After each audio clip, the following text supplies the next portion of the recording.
Hi everybody. As you can see from the thumbnail, today I'm going to try to simplify the ACT for you. So what do I mean by simplify the math ACT section, right? Math is hard. It's a lot of people's worst subject. And the way I'm going to do this is to break the math ACT section into 6 categories. And if you can identify each problem as being from one of these categories, you're going to know the steps and procedures and wording of that type of problem to make you identify how to solve it faster. That way, when you approach the math ACT section, it's not going to be 45 brand new questions that each one you're going to think, how do I solve this? Instead, you're going to kind of notice the patterns that the ACT follow and make it that much quicker and efficient for you to get the job done.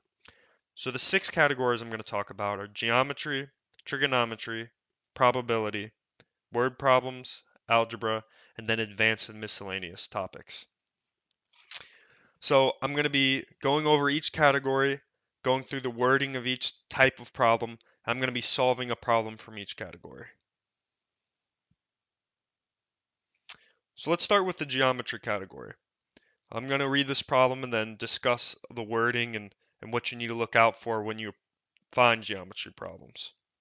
So pentagons have 5 diagonals as illustrated below. How many diagonals does the hexagon 6 sides below have? So let me start by saying this problem can be solved with a formula. And there's no way that you can memorize every single formula that you would need to solve a wide variety of geometry problems that's going to be on the ACT exam. So instead, what I urge you to do is when you find a geometry problem, they often, very often, almost 100% of the time, they want you to really look at the diagrams that they give you. So let's look at the pentagon, which was given to us. So it mentions it has 5 diagonals. A diagonal runs from a vertex to another vertex, just like this. So as you can see, there's 5 of them. Well, they also gave us the hexagon shape, so let's do the same thing. 1, 2, 3. So as you can see, there's 3 diagonals from one vertex on the hexagon, right? And we have a total of 1, 2, 3, 4, 5, 6 vertices. So you might be tempted to say, well, if one vertex has 3 diagonals and we have 6 vertices, then there's 18 diagonals, which is an answer. However, keep in mind that the diagonal, let's say, from 1 to 5 is the same as the diagonal from 5 to 1. So by doing 3 times 6, we've essentially double counted. So dividing by 2, we get 9 diagonals, which is the correct answer, and it's B. So the main takeaway from this problem is to not rely heavily on formulas and really use the diagrams and figures that they give you. And in the geometry section, you will almost always have figures to accompany the problems. The next main category, which is huge on the math ACT exam, is trigonometry. So reading the problem, the hypotenuse of the right triangle, ABC, is 20 feet long. The cosine of angle A is 3/5. How long is the segment AB? Right, so this goes down to the ACT wants to know, do you know basic trig? And you're going to have to use basic trig numerous times on the ACT exam. So just remember SOHCAHTOA, or how I remember it, was some old hippie called another hippie tripping on acid. Right? And of course, we're talking about, you know, sine equals opposite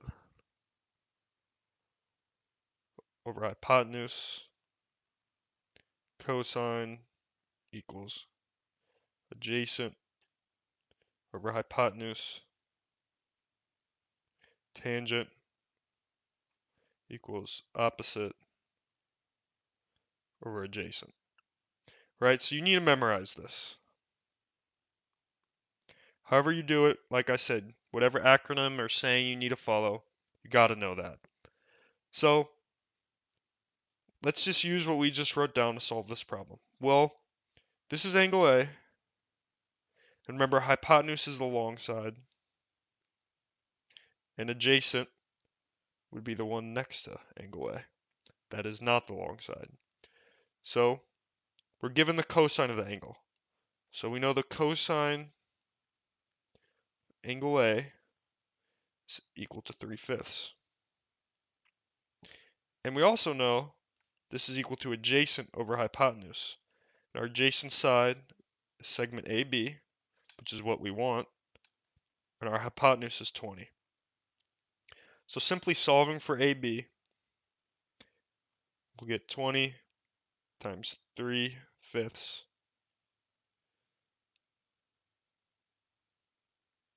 and this simplifies to 12.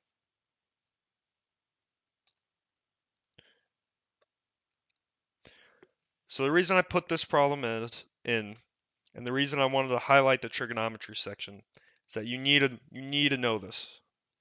I can't stress this enough. So if you take anything away from the trig section, you have to learn it. Remember whatever acronym you need to know, and also make sure that they specify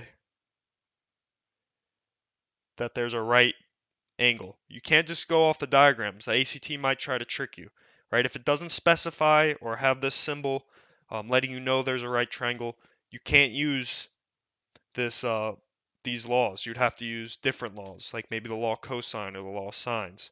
It would be a different style of problem. So this is my favorite topic, and this is prevalent on the ACT exam. And this is a probability problem. And probability problems on the ACT exam are tricky because they do try to trick you. There's subtleties in the problem that will change the outcome and change the answer, and they're easy to miss. And I'm going to show you what I mean in this problem. So a bag contains 5 red marbles, 3 blue marbles, and 2 green marbles. If 2 marbles are drawn at random without replacement, what is the probability that both marbles are red? Well, what do I mean by these subtleties, right? Here it is, without replacement. Now what does this mean?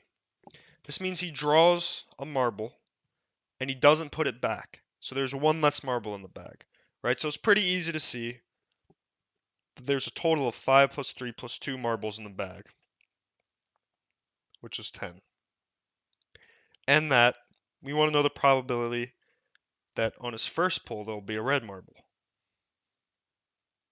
So first pull, right? So now let's say he pulls that red marble. He doesn't put one back. So now there's one less red marble in the bag, and there's one less marble in the bag, obviously. So we have 5 times 4 over 10 times 9, which is 20 over 90, which is the same as 2/9, which is an answer. So the reason I put this problem in again is to look out for words like without replacement, with replacement, words like independent events, dependent,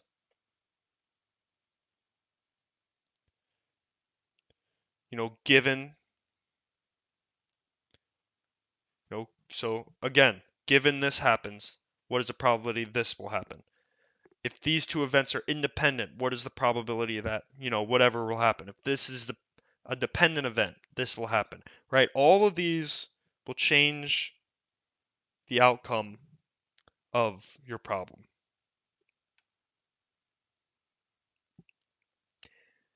Here's another category on the ACT that I personally think is easy points that a lot of students miss. And so why do they miss it?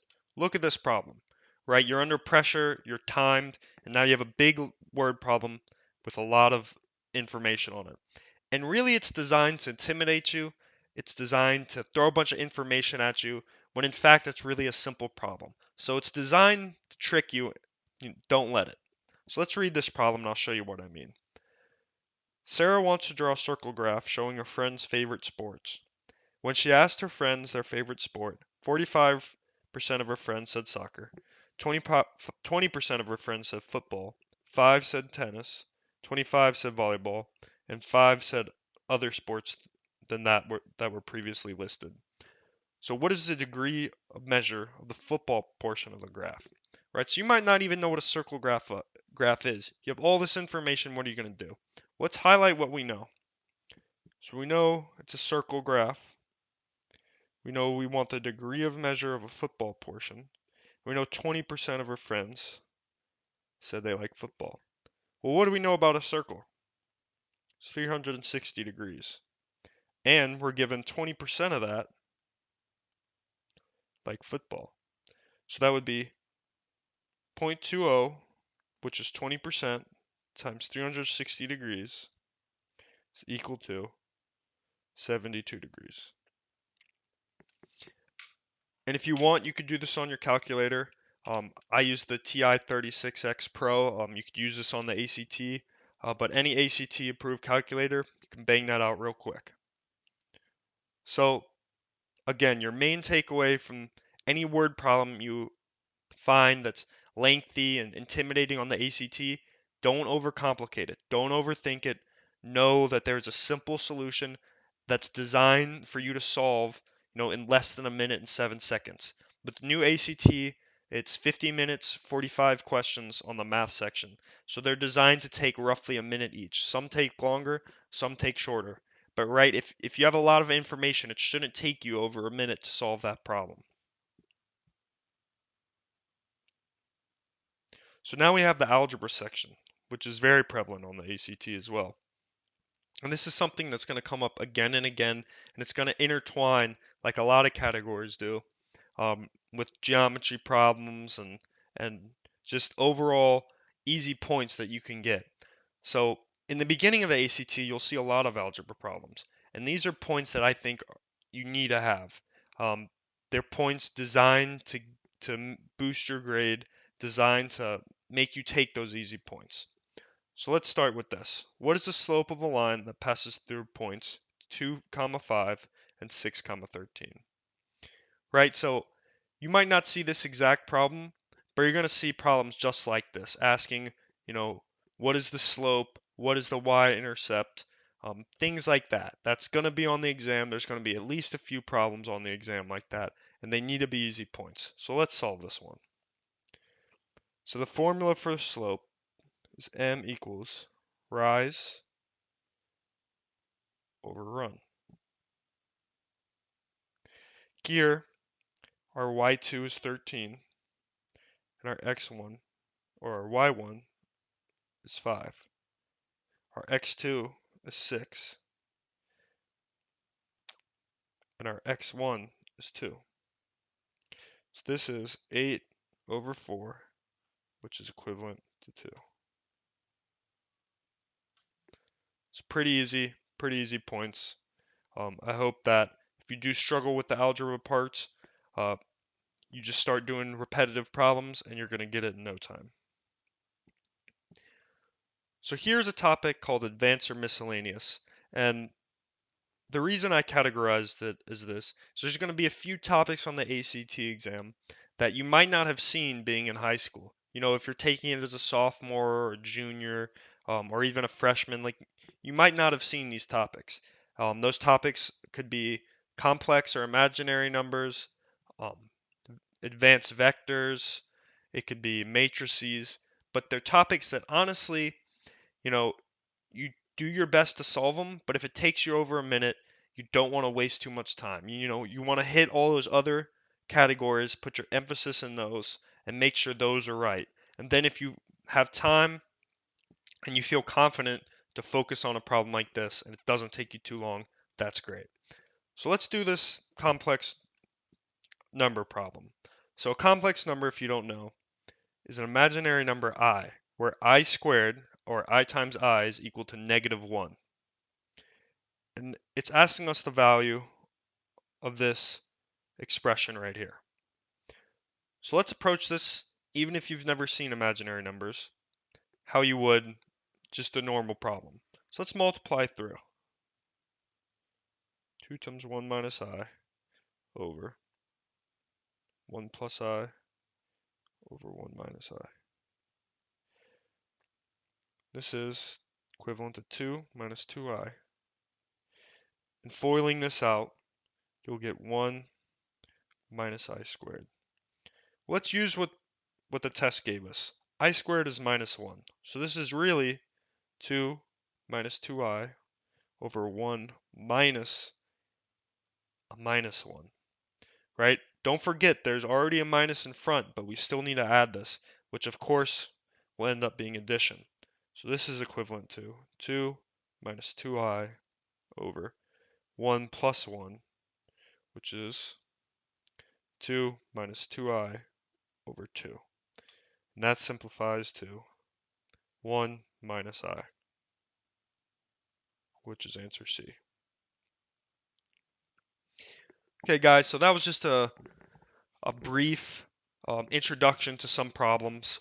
And really, I wanted to have you guys try to focus on the categories. Remember, if it's a geometry problem, make sure to read each figure that they give you and make sure you study the figure. If it's a probability problem, look out for those key words: independent events, given this happens, with or without replacement. Um, Again, if there's an algebra problem, that those are easy points at the beginning of the test. You want to bang out, you want to get them quickly. You want to spend less than a minute on those problems, right? Um, Again, trigonometry problems. Just remember your SOHCAHTOA, your acronym, whatever you have to do, because that's going to be common throughout the whole exam, right? So again, just focus on these categories, and hopefully a 45 question exam is now less daunting because each problem isn't its own battle. Instead, it's almost like you know exactly what to do when you approach questions, even if you've never seen it before. With that being said, I'm going to do more videos doing several problems on each category. So I'll be dedicating multiple videos to each category, just doing problems. So repetition makes perfect. Follow along, and I hope this helped you out a little bit.